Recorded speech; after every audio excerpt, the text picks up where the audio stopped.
DJ Akhtar राज Yadav studio Janakpur Dham Nepal. भगेल शादी ससुर गेल जाई स पहिले डीजे अख्तर राज भगेल शादी ससुर गेल जाई स पहिले गया तो न केले दिल में बसेले छलियोगे सोना DJ Akhtar Raj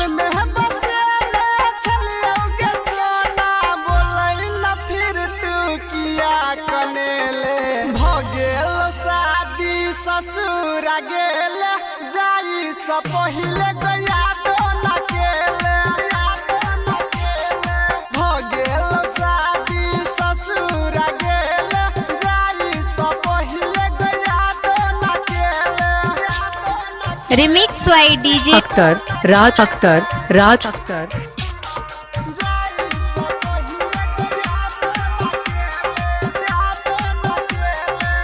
recording by Yadav studio Janakpur Dham Nepal. Music by DJ Umesh Shukrapur Bazar. जाका तू ससुरा फोन न केले जाका तू ससुरा फोन न केले पिया के संग पाका भूल गेले कानत कानत काटे दिन रतिया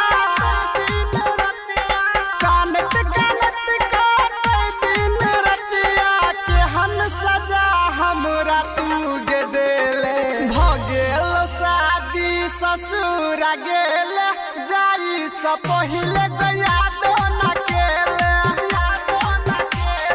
भगेल शादी ससुर गेल जाई स पहिले गया तो न केले। क्या नाम है आपका? DJ Akhtar Raj mobile number 9827628655।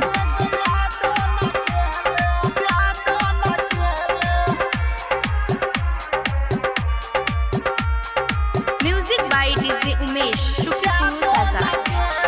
प्यार सिखा के बनौले दीवाना डीजे अख्तर राज प्यार सिखा के बनौले दीवाना कर देला दिल निकला गे न खाना